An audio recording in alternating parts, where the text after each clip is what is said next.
Yo, it's Monday. You know what that means? It's time for another episode of Marcus in the Man Cave with your boy Marcus, my beautiful, amazing co-host, Miss Janelle Mayfield. How you doing? Hello, everybody. Happy Monday. Happy Monday. Hope you guys are recovering from them hangovers and all them tacos. We are back for another week. Oh, yeah, it was Cinco de Mayo. It was Cinco de Mayo. And shout out to my brother and sister. Happy birthday to them. Oh, 39 years how old to fun. them. Yeah. The older set of twins, the ones that they didn't like so much they had to have another set. How many So, twins are in your huh? siblings? How many siblings do you have? 7? There's 7 of us all together. And there's 2 sets of twins. 2 sets of twins. And my mom My was a God, twin. And her today. mom had 2 sets. So, My yeah. God, today. Mm. Can you imagine the diapers? Like how many diapers we I would can't change? imagine a second child, so no. Oh, okay. What up, Literally can't imagine Darnell? it. Love to see you. I love to see you. Yeah, and with us today we have the Brown family with us, hanging out with us. So thank you guys for coming through. I don't know if you guys have noticed, but I've been trying to go in a lot more positive direction with the podcast lately and focus on things that we don't really focus about. So I wanted to make May all about marriages, black love, black positivity. And so that's what we're doing. We're starting off with one of the most positive couples I've ever met in my life. The Can't wait to appetizer dive to in. Juneteenth. Yeah, appetizer for Juneteenth. Absolutely. Absolutely. It's going to feel like soul food and goodness Yes. in here. But let's talk. What'd you guys do for the weekend, Janelle? Oh, let's see. We actually went to Torrance's house for brunch, which was very Torrance? nice on Sunday. Yeah, he lives down here in Durham. Oh, Maybe okay, I shouldn't be cool. telling his business. Maybe not. I don't know. We went to his house for brunch. What's up, Michael? What did we do on Saturday? Oh, we took Zaire to like those jumping places where they just be jumping everywhere. I was sitting there on my phone, Oh, minding my okay. business. Yeah. That's Trevor's ministry. That's when I went to one of those in Charlotte. I went to one of those and that's when I figured out my knees weren't what they used to be. Because I couldn't walk without my knees buckling. Like, you know, when I you also walk had and on you all uneven sandals, so on I those things. couldn't. Yeah. Yeah, that's all. Kristen Darnell tried to wave back at you, but he don't know how to wave on the app. So we getting old. But Amira says, look at the Browns with a heart. So she's happy to see you guys. We're happy to see you guys. What did you guys do over the weekend? Ooh, we're still recovering. I had to work. Period. And we had to, we're recovering. I had a tooth pulled last week, so we were kind of chilling and spring cleaning. That's what we did, right? Yes. So y'all are so in sync that y'all have procedures together, huh? Yeah, listen. I just had eye surgery. You make a whole person together. Yeah. Apart, but together, we're a whole person doing the thing. Oh well, that's really tickling. That is beautiful. Y'all just together. Just you schedule one, I schedule the other. Right. We was just so happy that it was raining. We were like, "Yay, nap time!" I know that's right. I love it. But no, so yeah, Cinco de Mayo weekend. Hope all y'all have fun. I was up in the air and all that stuff. So, it's always great to be back and be able to make 2 Mondays in a row. So I appreciate being back. Listen, with that being said, question: what happened to those books? I don't know why this just popped into my head, but remember those books everybody used to read, Chicken Soup for the Soul and stuff? Whatever happened to those books? They went to Kindle. Yeah. And we read them on our iPhones and iPads. So they still make them? Oh, yeah. I actually don't know. Do they? So, yeah. I remember that was like the biggest thing. Those were like the biggest books for like the late 90s, early 2000s. Everybody was reading them. And then it was like Chicken Soup for the Soul. And then they were named other names and stuff like that. Oh, yeah. I always wonder what happened to those books, but I don't know why that crossed my mind. That's so random. It is random. But you know what was not random? Kendrick beating the hell out of Drake for the last few days. It's been great. Nothing for the hip hop world has been as good as this. I never thought we'd get a whole album worth of diss tracks in one weekend. Right. And we did. And the only thing I want to know in this whole situation is, why did Drake think that this was a good idea? That's the only thing I want to know. Why? because it makes no sense to try this, man. And you did. And some crazy accusations have come out of Kendrick's mouth. And I think Drake is going to have to reckon with his image now. And I'm not sure he's going to do too well. Saturday was crazy. Kendrick released the track, I think it was Friday night.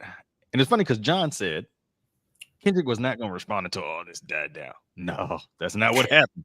He came right out the gate with Euphoria on Friday. Was it Friday night, Thursday night, Friday night? I don't even know. And Drake responded on Saturday.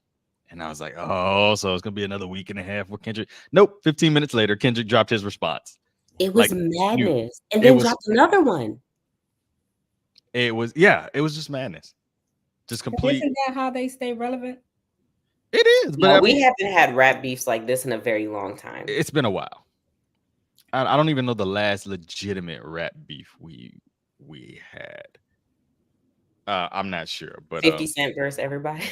50 Cent's just petty. I don't even know if that's rap beef, but it is just absolutely petty. But yeah. So I don't know, but anyway, it's been amazing to see this happen, even though Drake's getting bodied, in my opinion, right now. Janelle, what were your thoughts about how this rap beef has gone? Did you expect this level of commitment to the beef, or are you like you absolutely knew this was going to happen? I didn't think Kendrick was gonna drop back to back like that, but I'm not shocked that he responded, but I'm always shocked at Kendrick's lyrics. I think he's brilliant. The way his brain works is brilliant. But I do like the fact that this has forced Drake to actually rap. Like, it can't just be you singing on an album. You need to give us real bars. It can't be like... Amir was correct. That's over, though. That's to over. Me, that was like the best beef. That was such a good beef that we did not talk about because Chris stood on 10 toes. I know. And ate Quavo up. Yeah, he sure did. He got bodied by a singing dude, just like he said. It was so good. You know, I love Christopher. Yeah, but Christopher. I love it. Can we talk about A minor? Can we talk about that line? Can I tell you, I listened to that in Target at like 9:45, and I was going crazy in the aisles. And I know the employees were like, if this crazy Black woman doesn't get out of our store now. 9:45. I couldn't believe they closed at 10. They were tired of me. Right. Kristen says the confusion on the Browns' faces right now. No. There. I got a little bit. No, we're not really. I mean, we're hip. We're cool. Let me tell you a little bit about the A minor today. So it is genius the way he did it. You know. So yeah, but I was talking to Mr. Brown. We were talking about rap beefs, and you know, he brought up like during his era, you know, hip hop was just coming into its form as it is today, and so we had a lot of conversations versus like different views on what hip hop is versus rap, because when he grew up, they were more of the same thing, and for us, we see them as two separate things for the most part. And so he was reminding me of the NWA versus Ice-T beef. Ice Cube beef. And he believes that the best diss track ever is what? No Vaseline. Golly, he lit him up. And who was that? Not Ether, Nas. No, if you gotta listen to No Vaseline with headphones on, because of course, we tried to at work. Had it loud in the office and everybody was walking around. But Ice Cube is the ultimate storyteller. And when Dr. Dre came out with and they called him Benjamin, what is the Benedict? Benedict Arnold. And Ice Cube said, okay, by that time he had split with the group and went with the Nation. And he had FOI guarding him, and they had a big fight at one of those events. And he came out with that. I was like, oh my God, because he put it on a nice beat, like Daz Band. Who would think? I'm like, y'all think this Yeah. This beef is like people are like, oh my god, you guys need to stop. I'm like, y'all couldn't make it. Mm-mm. Y'all couldn't make it. I'm gonna just say, if y'all never heard No Vaseline, go Yeah. listen to it. My Yes. God. Yeah. But with that though, I was like, first of all, I had to, even though Drake's getting body, I had to say thank you to Drake, because had you not done this, we might not have heard from this man for like another 2 years. So thank you. That's why I said you woke Thank you him for that. up. Thank you for waking him up. And also, I kind of feel like we owe J. Cole a little bit of apology. Just a A little little small bit. one. Well, that's A Now, little bit. do, We do owe I him a think bit. do I think what he did was still weak sauce getting out? Yes. Ooh. But I think It's how he did it. but this is what I think happened in my baptized imagination. He said, I think come on in the room. I think It's my baptized imagination. Come in the room, baptized. I think You're what a happened. fool. I think what happened is late in the midnight hour, he called J. Cole. I think Kendrick called Cole and said, "Hey man, I like what you're putting down. You know how you be talking. But I don't have any beef with you for real. And Right, we're I actually would actually want to, friends. we're actually good at this. And I don't want this with you because I want to maybe work with you in the future because we both see things a lot of the same way. Don't go down because of this light-skinned brother." Wow. And I think Drake looked over and saw I think J. Cole looked over and saw Drake over there yeah, on the mic like he be doing, and he was like, you know what, maybe I don't want to do this anymore. I think And I J. think that's Cole what remembered that Kendrick actually has a Pulitzer Prize. Yes. Like he could ruin careers if Yeah. he truly wanted to, just with words. Yeah. But I also saw the theory that J. Cole set Drake up. Oh. That theory has been bouncing around that this was a whole way of J. Cole setting up. I mean, imagine that. Imagine if they said, "Hey, it's either gonna be you or Drake." Well, I'm alley-ooping you up too, boy. I'm gonna throw you up Yeah, there. that's not far-fetched at No, all. that's not Listen. far-fetched to me. He said, "You got one chance to save yourself," Wow. and that's fine. I just think he This- just shouldn't have done that Dreamville. If he had like made a post and was like, "I can't do it" or something like that, like, but he just shouldn't have done that Dreamville. Like, give us like an extra week of the Yeah. disc and then take it down. It was still fresh. And maybe just write a Twitter thing. Don't say it in person. Yeah, maybe write a little tweet about a that. little subliminal post. You But don't even I gotta think say his there's- name. I think what we've learned from this is that there's only two people you do not mess with in the hip hop world: Kendrick Lamar and Eminem. They're undefeated at what they do. Yeah. Probably Pusha T too. They're undefeated at what they do. Yeah. Leave them alone. Yeah. I mean, Eminem made Machine Gun Kelly change genres. He's solid. He's solid. That man went to I go be a rock actually star. did after like Machine Gun Kelly for a little bit. that. But he didn't I'm love really himself sad that he enough. decided to go be the white man that he really is. He didn't love himself enough, and Eminem had to get him together, and that's what happened. But I think Drake's biggest problem is he doesn't know who he is. He's good. Yeah. Drake has a lack of identity and a lack of self, and I think it has just been displayed on it. He wasn't raised within the community, but he seeks to belong to it, and I think he overdoes it. And I think you think what how do you, I why do you think he disagree? knows exactly who he is. Drake has extreme confidence. Like, I admire it. He has real confidence in himself, and he has since his mixtape, since Degrassi. Like, he's always said, "I'm going to be the greatest whatever." I think he absolutely knows exactly who he is, but I don't think that anyone has truly called him out for being a light-skinned white man. Because he really is more so. If you think Drake, he's a black guy, but like, when has Drake ever actually talked about black anything? When has Drake ever had a productive conversation about black people, the black community? Well, maybe, and I'm gonna play devil advocate. I'm gonna play devil's advocate for him, not because I agree with this statement, but maybe he's never felt like he's fit in enough to do that. Because he'll get called, because you'll get called. Well, no, because people do it with other people. People do it with like mixed people all the time. Drake has made music with every single person you can think of. Drake fits into Whoa. every single room, but it's just the fact that someone called him out on this one thing. The one thing is at the end of the day, because he called us slaves. You didn't, I mean, he kind of ruined it in one of his diss tracks. He called us slaves. Well, we got to get off this subject, but we're going to see what happens next. Drake did release a response, but he sounded real tired in it. He sounded real tired, and he didn't refute the sexual assault allegations and pedophilia allegations. He just kind of said, haha, we fed you fake information and you rapped about it. Well, my dude, he destroyed you with that rap about it. So you kind of need to tell us what's really happening.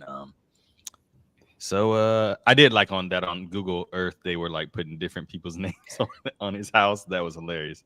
But no. So Drake, just let us know when the funeral is going to be, and we will attend. We will attend the funeral. Next on the list, I know the Browns haven't seen it, but we got to talk about it because Janelle decided to do that to me this week. But I didn't No, make don't you defend do yourself. anything. Don't defend yourself. This time I didn't make you do it. I didn't even ask you. Don't defend yourself. Baby Reindeer. Absolutely ridiculous show. It was phenomenal. It's like a stalker show. Y'all. Can I give a brief summary? Yes, ma'am. Please. Yeah. Because we're gonna watch it. What are you saying out for? Do we have a comment? Or are you just still traumatized? I was trying to. I closed my eyes and I saw her face when I blinked, and then it just stopped me. She didn't, man. If she don't get an award for that performance, oh my gosh.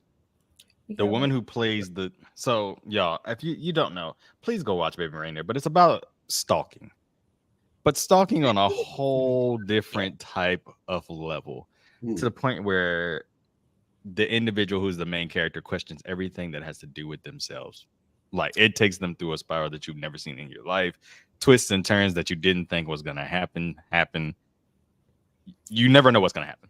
This is why you don't get men to tell the story, because I'm trying to tell it without you told ruining it in a way that nobody's gonna want to watch it. Give it to us. Go ahead, Janelle. Go ahead, tell it. Go ahead. Baby Reindeer is about a young 20-something-year-old British man who is trying to figure out his career in comedy. He is a bartender, and a woman comes in and she just becomes obsessed with him and starts stalking him on like the craziest level you could think of. She was very much like infatuated with him, wanted him sexually. She showed up everywhere, showed up at his home, just all this crazy stuff. But the stalker forces him to confront some serious trauma. And the trauma is wildly unexpected. And I mean, I don't feel like this is a spoiler, but the person who is in the show, it's his story.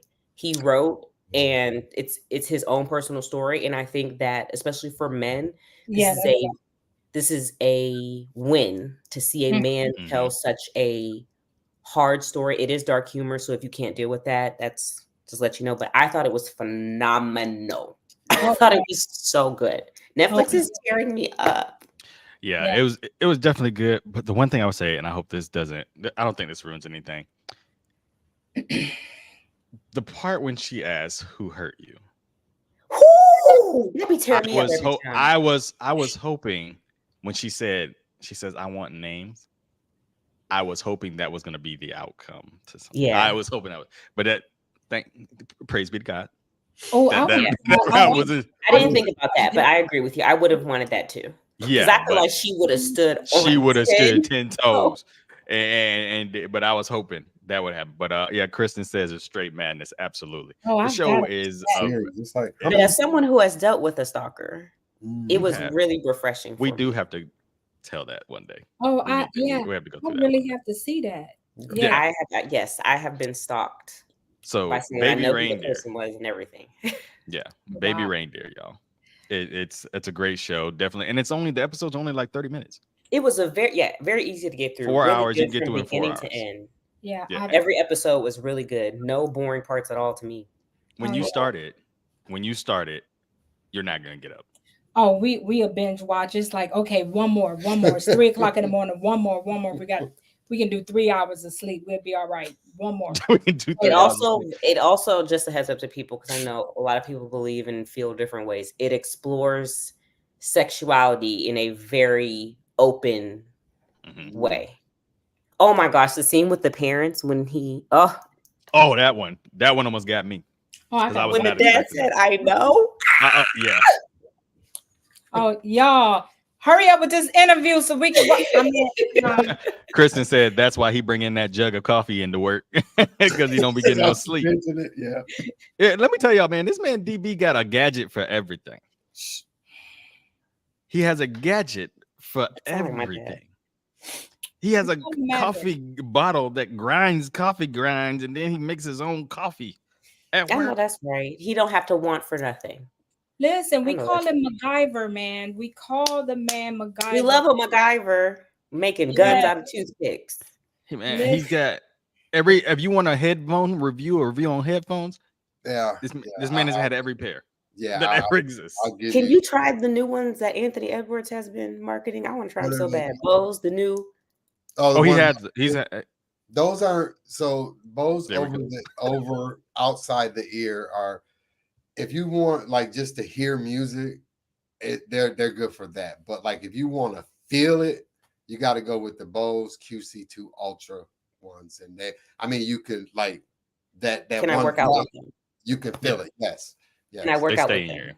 Yes. Oh, this guy. Yeah. Wait, do they? Because I can't. They have to have like a hook or something that none of the They're in like ears actually. they're like an earring. Like when remember back in our day they had Yes, the that's clip. what I'm talking about. Yes. Yeah. You Okay, can, those but are the you ones hear I want. anything outside. So if you like to work out and just feel the music, that's probably not. I mean, I've yet to find a No, I need a whole experience. Kristen When I said she work was out, in I need tears to on the be- plane. So yeah, go watch Baby Reindeer. Y'all report back to the man cave and tell us Yes, what y'all thought about it. We'll be talking We would about love it to again discuss next it. episode. Yeah, we'll be discussing that as time goes on. Next, a really crazy clip surfaced today. Was it yesterday or today? I think it was yesterday. Yeah, I don't know. Yesterday was Sunday, so I guess it was yesterday. Pastor Keon Henderson was having church service, and it looked like he was wrapping up maybe, and he was singing. And was he singing Total Praise? I think he was singing Total Praise. It sounded like he was singing Total Praise. And there seemed to be a woman who had been caught up in the goodness and mercies of God, and she had a moment of just release. It seemed like, and what's she releasing? I don't know what she was releasing, but she apparently he didn't want any. Yeah, she was screaming. You know, y'all ever been in church and that one lady that she was backsliding, as they would say back in the day. She was backslid, and she finally came to we church. always used to say that, and the whole time, what if she was just like praising God? You ain't got to be backslid. And what if she just because she won't come and she was backsliding? She might have been working 2 jobs and had to work on something. Yeah, maybe she really was thankful she woke up that morning. Mm-hmm. Absolutely. What if I was in the balcony this whole time because I just wanted a different feel? You just didn't see me. Mm-hmm. Well, I was in a small church. We saw you, but we saw you. If you won't tell, you won't tell. But yeah. So she's screaming. She's having her little outburst, and Pastor Henderson goes over and tells her to hush, stop, be quiet, hush in the name of Jesus. Hush in the name of Now, I feel two ways about this. Did he say hush? He told her hush, be quiet, stop. I think he sung hush, like he hung shush. Yeah, he tried to sing in there and tried to let a little subliminal. Yeah. At first he said, "Who is that? Who is that?" And he walked over to her. Yeah. So I feel two ways about this. Oh, I want to hear. One,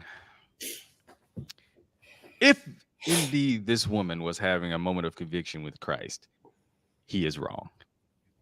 And that is no way to handle that situation. You should be thankful that God has allowed you to be a vessel that allowed another woman to have that moment and allow that moment to be what it is, because it might be a breakthrough for someone else too. Let that go. So that's the first way I feel. Second way I feel about this, the fact that he said, "Who is it?" He already had an inkling that it was this individual, which leads me to believe, as some of the church members are saying, that this woman does this often. and it could be more of a ploy for attention. And so he was probably trying to stop it because it's more of a interference than an interaction with Christ. And so, with that being said, I still fault him for the way he did it. Because if that's the case, then why is she in your choir behind you in such a prevalent location where she could be so much of a interruption to the service? Two, you should have ushers and deacons for a reason. That if they know that this woman is liable to do this, they should be ready to go tap her on the shoulder and say, all right, come on, ma'am, let's go. Like, we won't take you down, take you back. So that way you don't have to make this odd, awkward announcement in the middle of the service and then go back to singing like you just didn't interrupt the flow of the spirit in and out.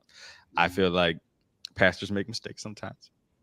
I feel like he was doing what he had to do, but maybe he could have found a better way to do it, especially when you're online, because this is when people turn around and say, well, that's why I don't go to church anyway. Look, he's stopping her from praising God the way she wants to, and they don't even know the full story.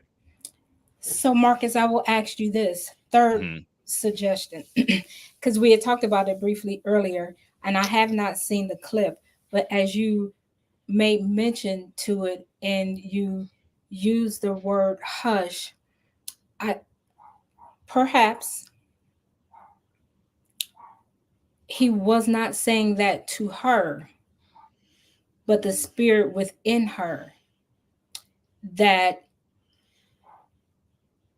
I see you, Satan, and I'm saying hush to that, because just like the Holy Spirit can use anyone, so can Satan.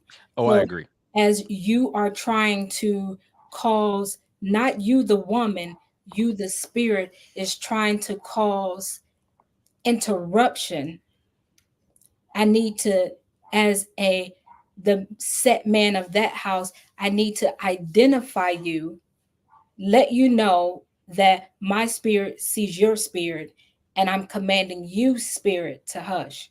And I agree with that, but that's why I said I feel like he knows this is a constant thing. And my thing is, if it had been a true interaction with Christ, and that's why I feel like it probably wasn't, and she's probably someone who does it all the time. If he had said hush and that had been from God, she wouldn't have hushed. She wouldn't have been quiet, because she got quiet after he told her in the name of Jesus, got quiet. If it had been from Jesus himself, you ain't gonna stop Jesus. That's what he wants to happen.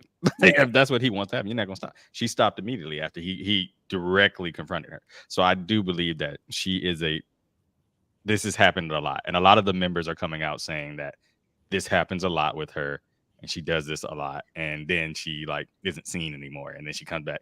But it's just, to me, it's just weird that he puts her in such a prevalent place. So I wanna be careful that your audience doesn't hear the word her, because her is the flesh. So not her, is the spirit within her, the spirit that's using her at the time, and not her, the person. So that they won't look negatively at the man or the person, but identify to the spirit that's using her. I think that's fair. But I do want to watch the clip, though. Yeah, I think, yeah. Janelle, what do you feel about it? Oh, this is a hard one, just because, number one, I don't believe that I can make an opinion on whether someone was under the spirit or not.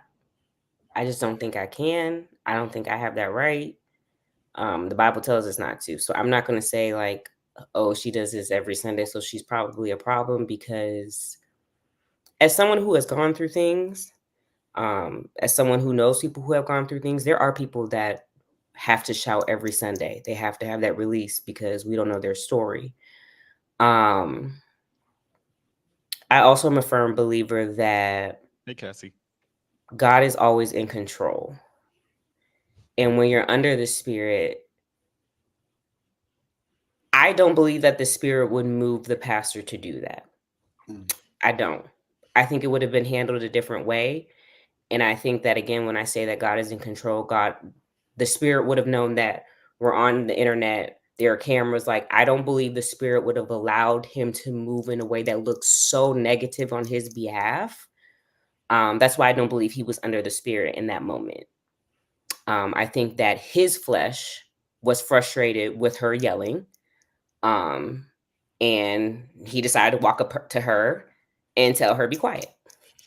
I hope if she does it every Sunday, that can definitely get annoying, and I understand. But again, like, church is supposed to be a place of worship. And if she says, like, this is how I worship, we have no right to tell her, like, be quiet. Or like you said, it should have been done in a different way. There should have been a hospitality group that went to her and said, you know, you seem to possibly be going through some things. We hear you every Sunday. Is there a way that we can be of help to you? Like, there are ways to get your answer in a godly way. And I just don't think they did. Deacon Brown, newly minted Deacon. You know that I'm on that side of you know, like what my wife said. You know, you never know, and that he could have been speaking to that spirit. But I also agree with you, Janelle, that I'm not the authority to say whether she was going through it or not, because the first time I went to church with this woman in South Carolina, and the dude, she was pregnant, and the dude was getting real close to her stomach. I was ready to fight him. I had to go out. Yeah.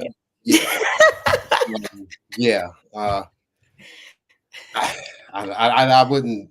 I don't know. I wouldn't condemn him, but I mean, I also can't judge him either. I mean, I think I think he needs to come out and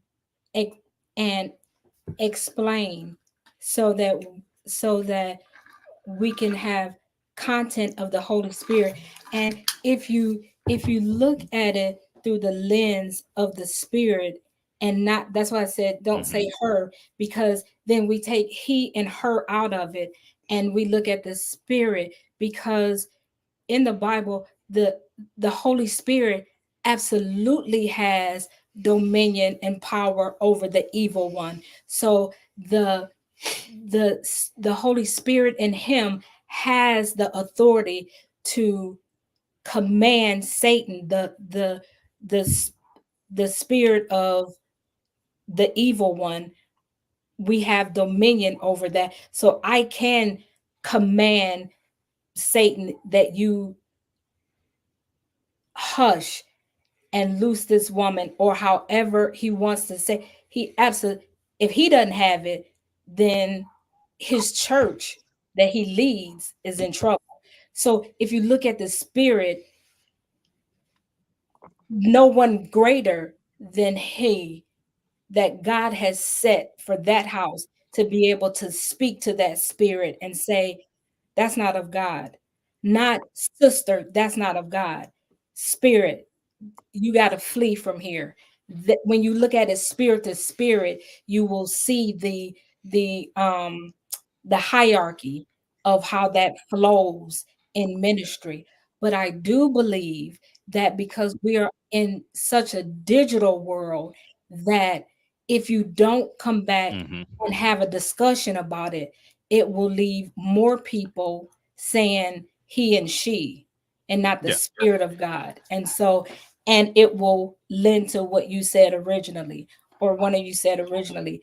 That's why people don't go to church. Yeah, because you're talking about a spiritual encounter on a secular platform. Absolutely. Where a lot of people don't, people who don't go to church, who don't understand these things.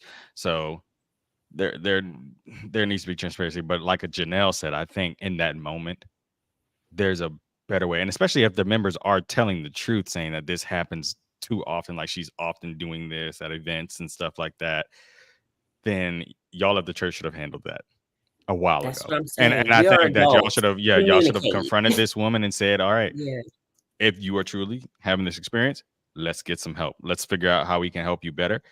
And I would not put her in that position. Like, I just would not put her there. Yeah. Knowing that. And I also feel like it wasn't necessarily under the Spirit, because there was a level of embarrassment. Even if she was doing it for attention, she was behind the pastor in the pulpit, like either they're in the choir or something. And he walks up to her directly and tells her to hush. And I completely understand what you're saying, Ms. Brown, when you're talking to the Spirit, because I agree with what you're saying. I just don't think that was this situation. Of course, I would want you to see the clip so I can see your opinion after. It really just seemed like he was over her and was like, baby girl, be quiet. Like you're being too loud. Yeah, he has to fix that But it's immediately. like that embarrassment part. I kind of felt for her because that is something that sometimes I struggle with, like being embarrassed in church was hard. Like I don't want to be disciplined in front of a bunch of other people, especially being an adult. Like you said, Marcus, like someone should have pulled her to the side and be like, what's going on here? Yeah. But speaking of feeling, I want to talk about the feeling of love. Oh, I want to move on. You I just love that. slid right in You there. like that? Slide on in I'm there. good at what y'all Slide do on now. in there. Y'all good at what y'all do. Yeah, we try to be. I want to talk about the feeling of love. Like I said, I want to focus on a lot more positive stuff this year with the show. And I don't know why marriage may popped in my head, but I was like, we don't talk enough about marriages. All we see in the news today is what couple didn't make it and what husband J-Lo's on at this point and that kind of thing. And I was like, you know what? Where are all the positive Black couples that are staying together? And I was like, why am I watching TV to find them? I got people right in my own vicinity that do, and God blessed me enough to end up at Scott, and I end up working with this guy DB, and I was like, man, this dude's like this age, and why is he so nice, and why is he not bitter, and why is like what's going on? I was like, you can't be doing the job we do and not be like jaded by this point. Something's wrong with it. And then I met his wife, and I was like, this is the reason. I said, this is the reason. So they are now and I'll say it there by my adoptive mom and dad. And like, I know I can go to them for anything. DB would tell me when I'm wrong. He loves to tell me when I'm wrong because I'll be bullheaded sometimes. You need that in people. I don't know why y'all gonna be telling your friends y'all wrong. And that's why I keep him around, because he'll tell me, hey, and like the way he does it is he never tells me I'm exactly wrong. He'll say, well, have you thought about it like this? And so now I gotta sit and hear some story he didn't come up with. Yes, I love that. But see, he's never going to tell me what I want to hear. He's gonna make up this long you need story to think about it to get me. But I realized the long story. Yeah, but I realized the long story is just to calm me down. I literally it just and so he'll calm me down and more mental health tactics. So then I met his wife, and I was like, oh my God, they're like literally the same thing. Just her voice is better than him. And I was like, this is great. So I was like, I have to get them on the show. So Miss Brown, she's been on the show. Miss Brown, she's been on the show before. She came through with the daughter a few weeks back. And so I say, we got to have y'all both. And they've been so gracious to come back. So first of all, I want everybody in your wherever you're watching right now to just start clapping your hands, because they have been married for 34 years. Come on, 33. 33 years. Oh, Jesus year. Yeah, 33. Pushing to that. Now we're easing in at 30. Jesus year. Yeah. Now to put that in perspective, their marriage is older than I am. Oh wow! I did not exist when they. You didn't even have to say all that. That's you should have prepped me for that part. Wow. Yeah. Okay. Their marriage, this union of love, outdates me by 2 years. That is crazy. Yeah. That is crazy, but that is a testament. 31? Yeah. Be 32 this fall. Oh my God, am I old? No. So we don't. So back in the day, they used to be like, yeah, we old. No, we get better. Like right now. Yeah, I don't believe. Yeah, that's why I be questioning people. When people say their age, I have to remember how old I am for the most part. And I'll be like, wait a minute, you're only 31? But yeah, so better. Yes. Yeah. 33, Jesus year. Years of marriage, and they've been rocking it out. And look, y'all, they still sitting next to each other. They wore matching outfits. Think we didn't see that? Yeah. They think we didn't see the matching colors, the mustard. The mustard on Trevor actually texted me that he said they're cute, matching shirts to get on camera. Wow. Isn't it? So, like, and DB's like my role model, because it's like he's I'm not gonna say his age, but to be his age and to be moving and stuff the way he did, like this man was out there running barefoot, like running like 5 miles barefoot. Yeah, well, not actually barefoot, like just with the normal, the natural run thing. Yeah. And I'm telling you, it is the way to go. Wait, not barefoot, but what? He got these Jesus slippers. They have a sandal. Are those shoes that like your toes? It looks like your toes. No, that's too much plastic, because your toes sweating and the toenails be falling off. But it's like an actual sandal, and you put it on and you run. I mean, and I'm telling you, it is like, it took me back to like when I was a kid and used to run barefoot in the grass. I mean, making him sound like a slave. Is this good for your feet? It is. He says they are. I don't think so. Remember this. Shoes are only a couple hundred years old. Back in the prehistoric days, Jesus walked with sandals. They walked all. You look on the news now. He won't run in track But meets. they also didn't have access to modern medicine and doctors and stuff like that. Well, let me tell you, it's these thin, tore up. These thin little slips of say sandals. it's great for When running. they finally showed the feet in Lord of the Rings, I was like, like this big. They said I'm making you sound like a slave. Though. Yeah. She taught me but pedicure thing. So yeah, but when I say this man is in shape for his age, like he's out here beating people in their 20s, like teaching, like making sure they pass their PT test. And like when I say he's a servant first, he gets out there on the track and he's running with you and to make sure you make it. So I love that about him.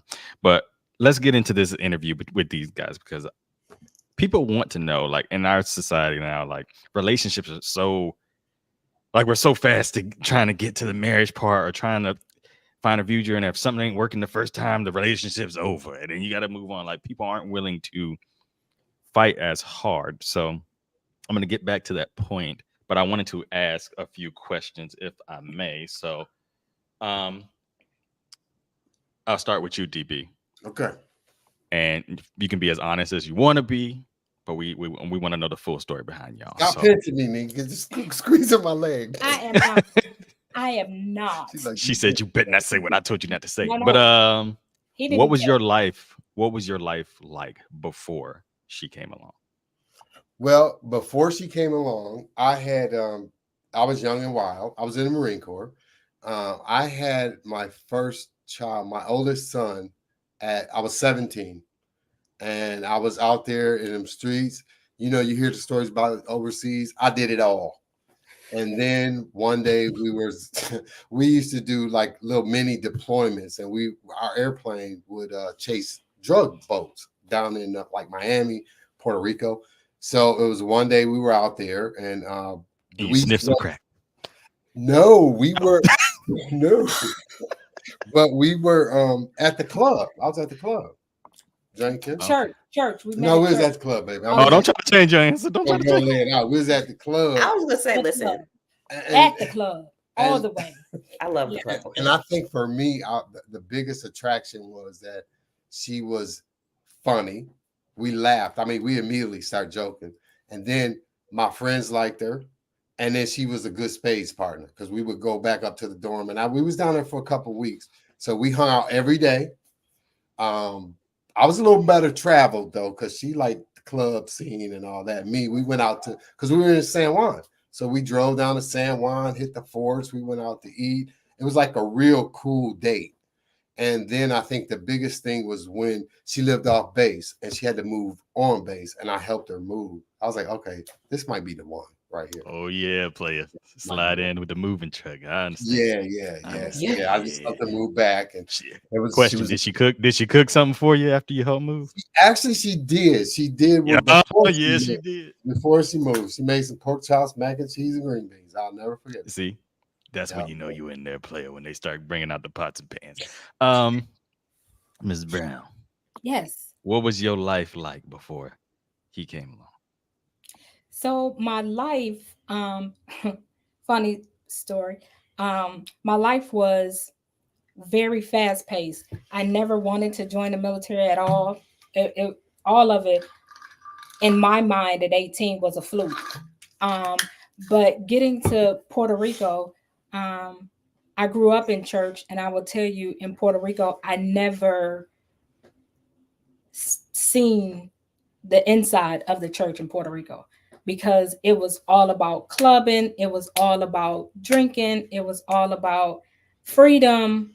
And yeah, I wasn't into, I wasn't that girl that thought about marriage and, planning the wedding when you were 5. I was none of that, because I didn't have that type of role model. I didn't have that experience growing up. So my thought process is what I grew up under.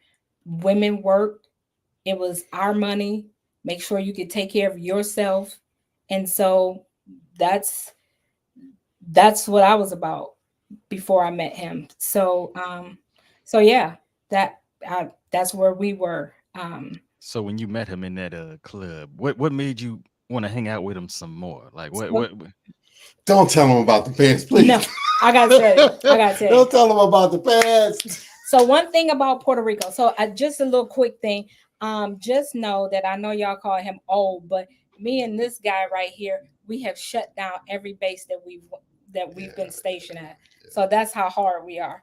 So the ratio for men to women was amazing for a 19-year-old. So it was 8 guys to 1 woman in Puerto Rico, hands down. Sounds like Howard. Listen. Yeah. Speaking of Howard, your daughter says go parentals. She went to Howard, so HU. So as we went to church, holding hands and making plans. No. So I had a few girlfriends and we talked about, okay, when he came in with his friends, I was like, oh wow. So he's new. So it was like your church scene. We knew everybody that was supposed to be there. And so everybody that wasn't, we know that they were here on a deployment or something. So I was like, oh, wow. I like the way he's dressed. And we had a little thing going. I'll be talking to him. And a couple of my friends was like, nah, I think I'm going to pull that one. And so he came over and asked, do anybody want to dance? Yeah, I did. I was like, because you knew who you were going for.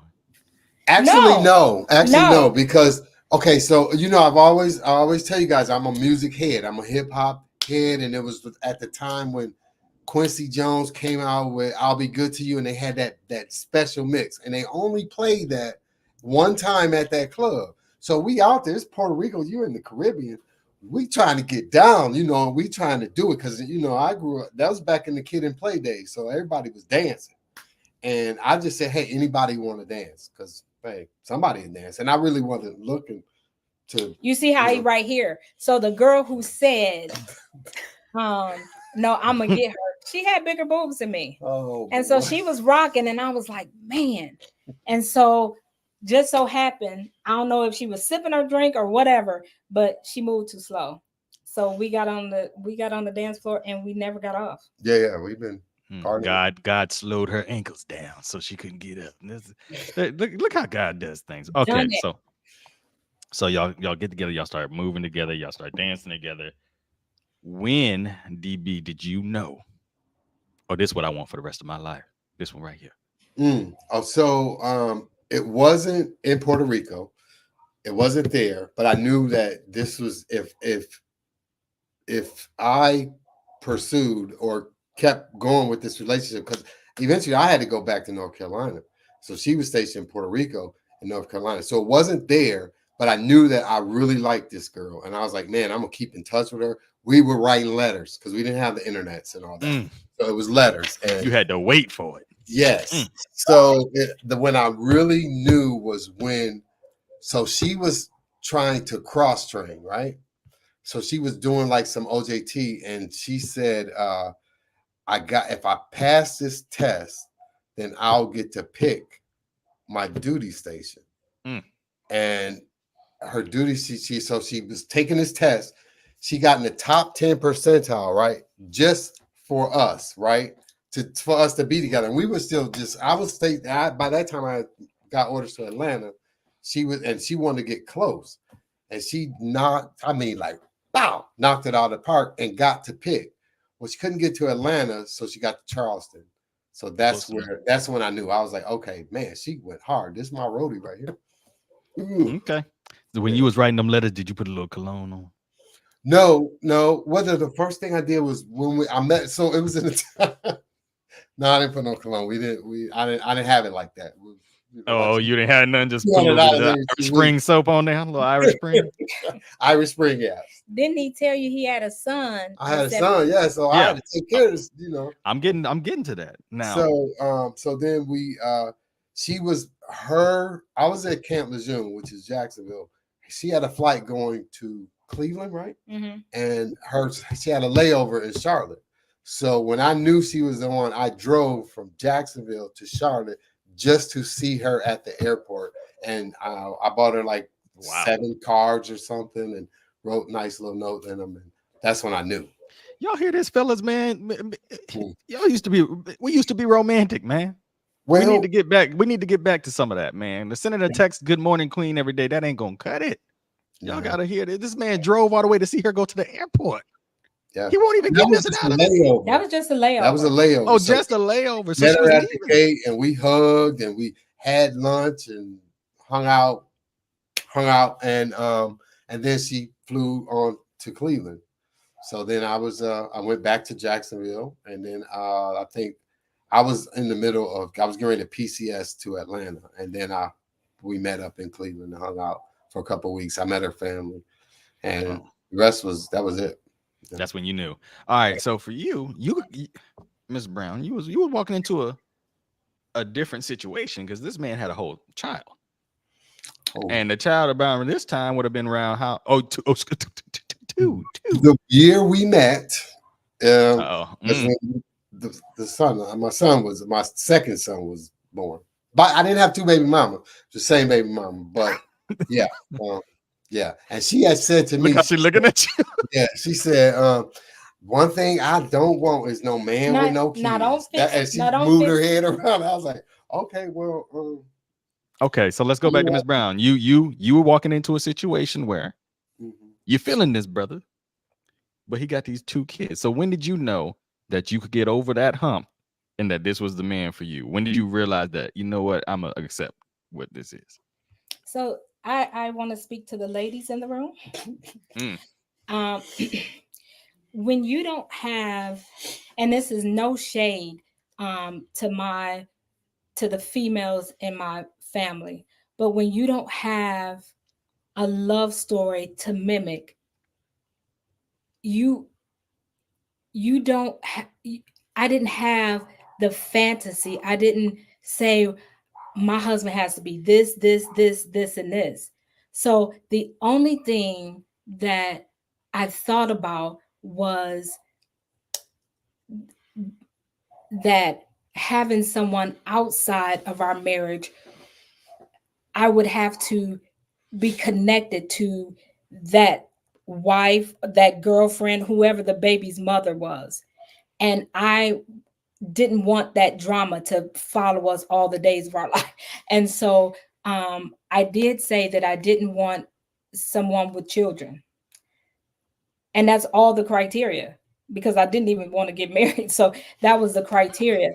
And so when he said that he had a son, I thought, oh God, I knew it was too good to be true. Right. Then he said, I know. Then he said, and I think that was after the third visit that he had came down. And then we were playing spades and all his friends. And the one thing that I liked about him is me and the group of girls that we were with, we shared everything. And the part of David and I going to different places and doing things together when he would come down, I didn't share that with anyone. And so that's when I knew, this is something I don't want to open up and share with everybody, because girls can be kind of catty. Look at her, keep it clean. They can be kind of catty, right? So the more you brag, the more they're interested. So I kind of kept that to myself. I think the second or third time he came down is when he told me about my bonus son, Duante. And I thought, oh no, two, I'm not gonna be able to do it. I'm not gonna be able to do it. I'm not. And so it was only when he left that I thought, man, I was going through the motions, but I just wasn't having the amount of fun that I used to have before I met him. And I was like, what's wrong with me? Because my friends was like, what's wrong with you? And it was, I like this dude. I just can't do the two baby things. And so when he came down to Charlotte and he had those 7 cards, and in the cards, that's the part he didn't tell you, is week 1. This is the week that this week I thought about you, and this is what I miss about you. Type this. Oh, brother. Hey, that was tell you right So there. yeah, boom. I was like, Yeah. how old is the boys then? Like, I mean, I'm in the military. How often are we gonna have to see these boys? Type thing. And so, but yeah, that was when I knew. Okay. For me. Yeah. So he gives you a grand engagement, or was it just private? No, it was Whoa, not. whoa. Wait, remember. I hope my sister watching.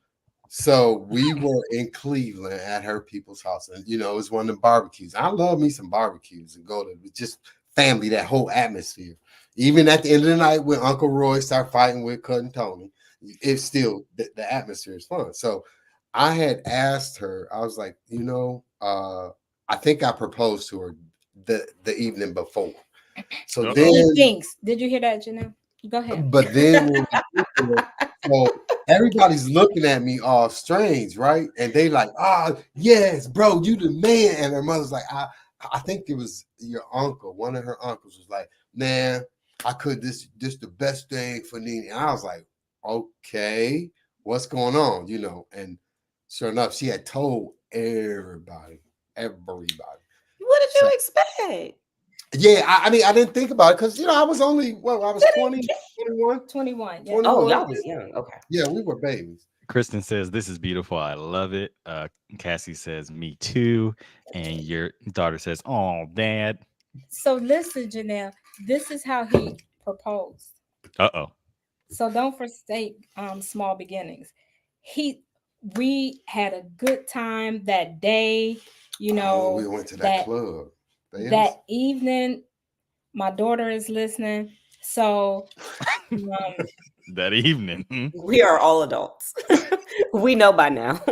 I wanna take. I was gonna say, because if y'all story is bad, I don't know what I'm gonna tell Zaire. I don't know if my mom, because my mom might be listening with my daughter. Sorry, Mom, but we had a good evening and we were talking afterwards. And so he said to me, "Man, what if we got married?" Baby. That was it. Yeah, I was like, whoa. Before I knew, I was like in the courthouse getting married. Boy, that afterglow, that did make you do things, don't it? That afterglow make you start thinking things. Go ahead. Baby, be careful, guys. Be careful. Because the man said, what if? Yeah. He didn't say, could we? Or should we? Or may I? Yeah. What if? Yeah. That was an inside thought that came outside. That's yeah. No filter. But you know what? I don't regret it because it taught me because all my life I had to work hard. No, I had to work hard for stuff. So when that happened, so then we go to the mall. So she's the baby. So she got everything she wanted. So we go to get this ring. K Jewelers, I'll never forget. Now remind you, I'm only 20 something. I don't have no credit cards or nothing. So we trying to get this ring on credit. Well, God watched out for me and they said no. Oh, she was devastated. She was watched out for me and said no. In my mind, I wasn't expecting him to say no. So in my mind, I thought, if this is a sign that we shouldn't get married, we're not gonna get this ring. And so just to think about, just to piggyback on there, let me just tell you this little piece. We didn't know this about each other, but fast forward 25 years into the marriage, we took a financial peace class. So the one thing that was the most profound thing that we learned about each other was how a couple looks at money. That starts it. So David, as he walked to school every day, he's the oldest, and so he's taking care of his grandmother. He would walk to school and pick out, man, when I get my job, I'm gonna have this car and that car and this car. For me, I remember being at my aunt's house, and the credit card people would call, and she would cuss them out, like, stop calling me about these bills. Now I'm a young girl, but I thought, but you told them that you was going to pay them for that. So why are you? So for me, money meant you can trust me. So this two different people with two different identities about how we look at money. And so when the creditor said no to him, it said to me in my small mind, man, can I trust him? Yeah. Because they won't even give him credit for the ring for a ring for me to me. And it was only like $300. It was only $300. I didn't have no credit. I had nothing, and I didn't really care. But you had two kids. You had two kids, and you was He had 20s. two I get it. kids and a nice car. Remember, because he was Oh, walking you down never as a told little that part. boy Yeah, saying, yeah. I'm gonna get this car when I have my money. I had all So- that bass back there. That was See the what only I'm thing I saying? splurged on was that loud music. But yeah. Okay. But then fast forward, as things work out, we get a better ring. And my credit was messed up too. I just paid my bills. Yeah, so I didn't have no money, but I paid my bills. Well, But I had a okay, credit score of 2. Yeah. Single digits. through 2. sickness, So you sickness, guys, of course, you guys made it down the aisle, and Yes, we did. y'all had how many kids together? we We had had one one. together. Well, One together. Yeah, one. Yeah. Mhm. Wait, what is the question? Oh. Y'all, just So life no, just we keep ain't- life. yeah, Never we mind. just Life. life, yeah. We Yep. was Oh, you told me, but yay. So we beat all the odds, right? They said when you are military, never get married or never get serious at your first duty station. Puerto Rico was my first duty station. Then never take orders apart because you're sure for divorce. I was in Charleston, he was in Atlanta. Then they said don't go overseas. Every marriage ends overseas. And we had plenty of friends that we can write that. We're so negative. Right. And we did most of our time overseas. Yeah. And so we beat all the odds. My daughter always wanted to have a sibling that lived with us permanently. I got ready to have a hysterectomy, and she was off in college. And Bing, the lady says Abraham and Sarah, and then they start laughing. I said, "Whoa!" I was all lost because I thought so something was wrong to her. Because I was like, "Oh God, wait a minute!" So the doctor pulled me into this little room, and she said, "Okay, Mr. Brown," and I was like, "Oh God, oh God." She's gone. What am I gonna do? Oh Lord, what am I gonna tell her people? I'm about to shoot my way out of this hospital. Oh God. And yeah, and then it was like a big joke. Her mother laughed. She'll still laugh to this day. Oh, she'll still laugh. She's like, "You too old, crusty." I was like, "Well," and then later on, I thought about it. I was like, "Yeah, I still got it." Oh yeah, at the hysterectomy, I'm going into surgery. Yeah. Saying, well, what's taking my doctor so long?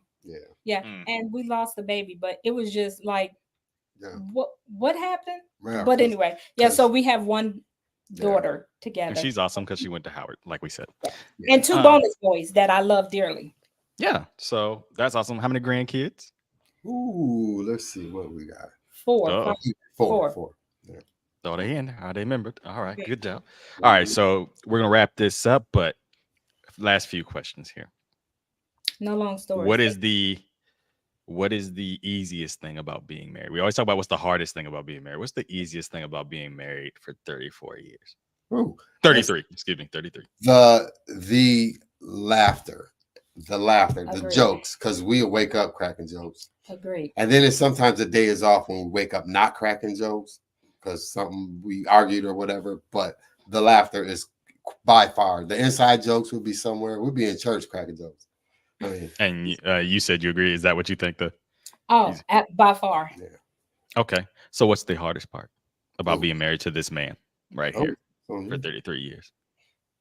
I think the hardest part is we took this test assessment, and what I found out about him is he is a introvert extrovert split, and I am 100% extrovert, and sometimes my extrovert meets his introvert and we're off balance. And so I think finding our way back to balance is the hardest part. And when we communicate over the years, we realize that we were more focused on fighting at each other instead of fighting against the problem or the issue.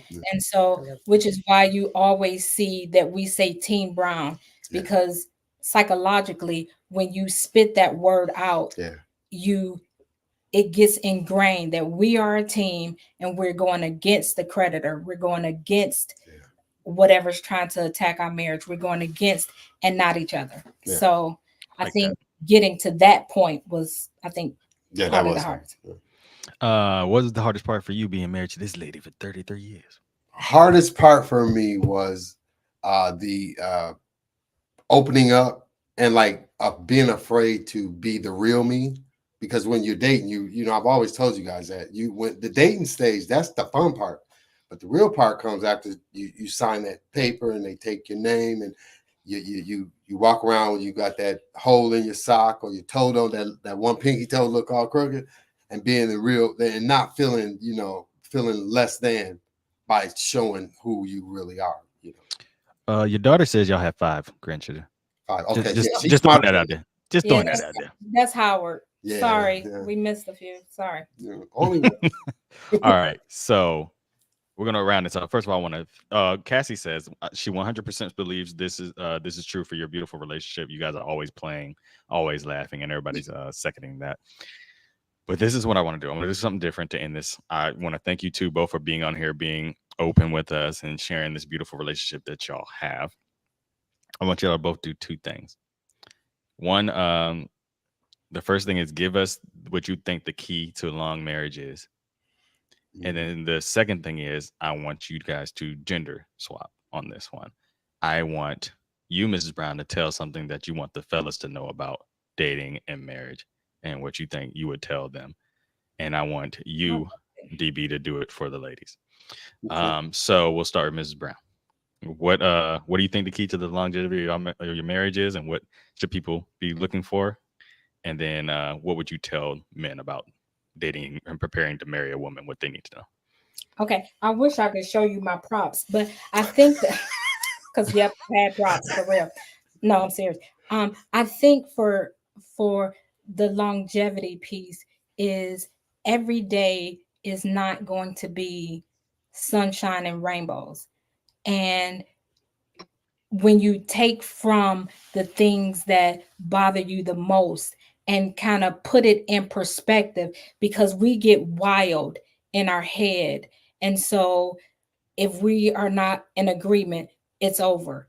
If he doesn't see things the way, it's over. But if you put all the things that complements the way we complement each other into perspective, it outweighs those little nuances that we have uh, with each other. I think also it is absolutely crucial, and I know this is cliche. You have to continue dating and growing together. You have to study your husband. So when he comes across angry or whatever, if you know him like you know whatever you're interested in, you will know, oh, he's not cranky, he's hungry. Because I know how he gets when he's hungry.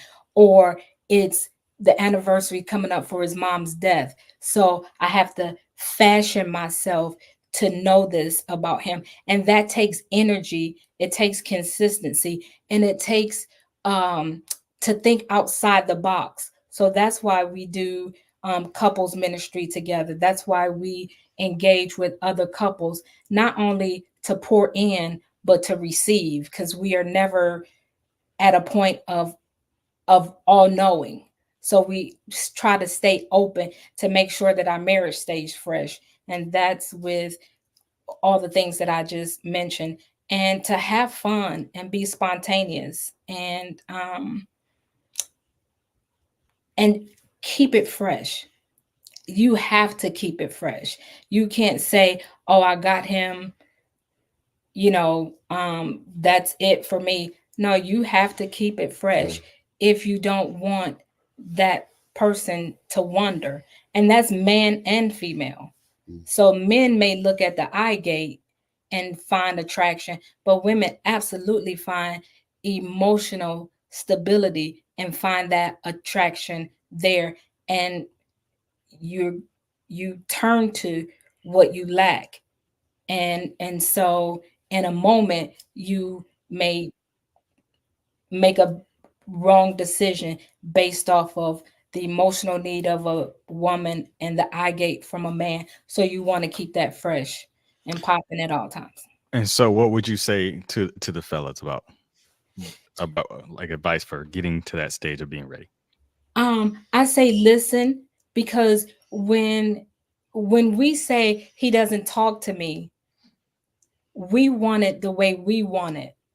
I want you to sit down and let's talk about this. Look into my eye. He may be saying it while he's fixing the lawnmower. He may be saying it while he's driving the car. But if it's not packaged in the way that we want it to be packaged, we say he's not talking. But and for example, for years, because of the way he grew up, family time, dinner time, he tells the stories about his big family and dinner time. For me, I didn't have that huge family. So dinner time for a single mom, my mom was a single mother, is when you came and got it. Cause I got to go to work. You gonna eat. If you don't, that's what you have. And so he would tell me that dinner time is important for me.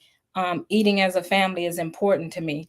And I didn't consider that because I just didn't grow up with it. And so now I want to sit and talk about things, but I want it packaged. No, I'm telling you that that's important to me, but I wasn't paying it any attention. So I say, listen at all times and watch at all times what he's saying, because he is talking. It may not be in the package that you wanted, but if you give him a safe space to land when he's saying anything, then he'll say much. So, guys, we don't know that. So, help us with that.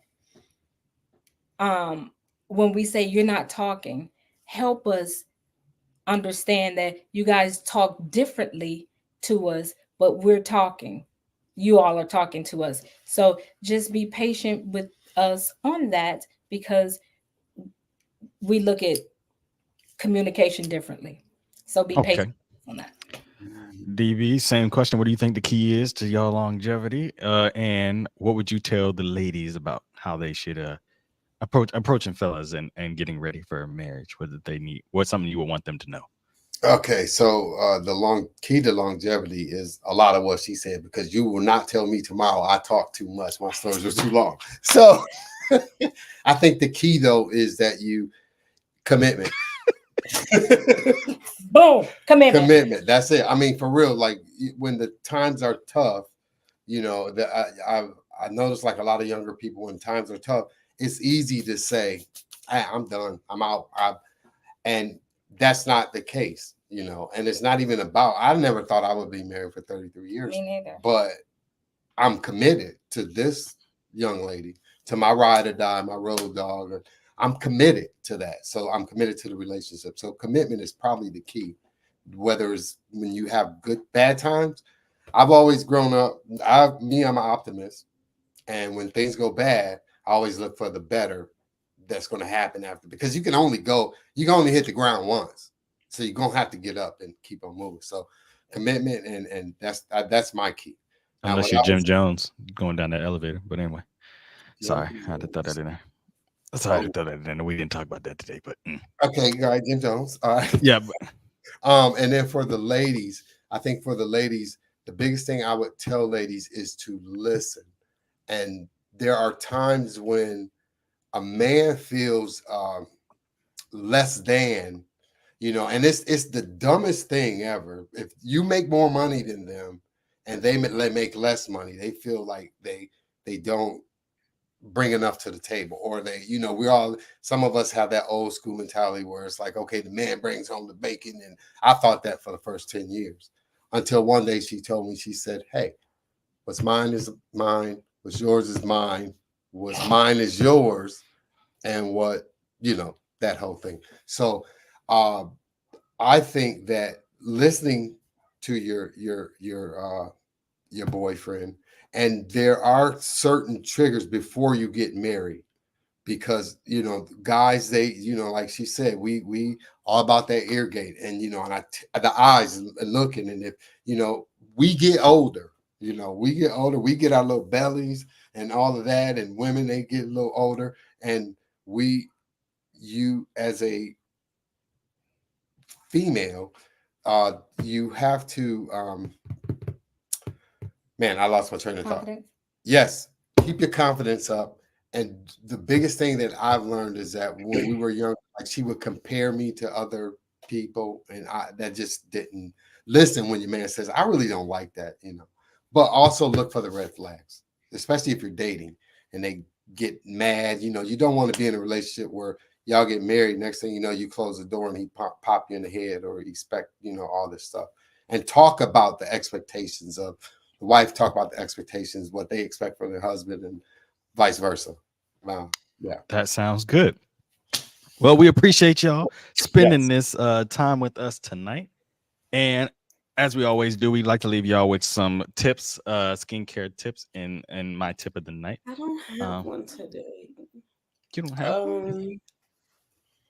We are so close to my bedtime. My brain is like, oh. Ooh. It's allergy season. It is allergy season. So go get an allergy test if you're feeling weird. Get that Claritin D. Make sure you get that Claritin D. Tip for the night, ladies. And I put this on the page. I got a good one and a bad one. Well, they're both good, actually. Nothing wrong with them. We'll be the judge of that. Ladies, y'all know we like them white toes. And I say that often, but if y'all could do one more thing for Marcus this year, bring back them ankle bracelets. I thought you said you didn't like them. I don't like the toe rings. I don't like the toe rings. Now if she wears them, she's a Jezebel. And she's bad for you. She is. She's gonna take you places that God does not want you to go to. And you will have fun. No, I don't like the toe rings, the ankle braces. They're gonna take you to a place you don't want to go. And you have fun, but you might lose your way from the kingdom. But if y'all could just bring those back between Memorial Day and Labor Day, I'd appreciate it. When the sundresses come and the white toes, it take 10 more seconds to clamp one of those on. Appreciate that. But make sure your feet look good, though. Don't put them on no ash head. Anyway. Next. Good tip for the ladies. Don't let some lying dude ruin your summer this year. That's good. That's good.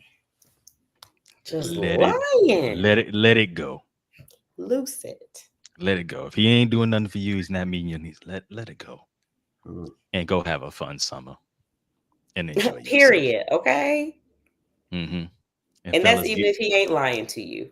Be in those streets. No, Marcus does not. I don't condone that message. But with that, I will be in the streets. Also, fellas, give her keys back.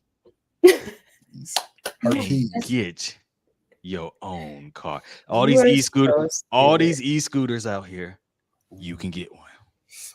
That can take you to the store. Get a backpack, get your e-scooter, go to the store.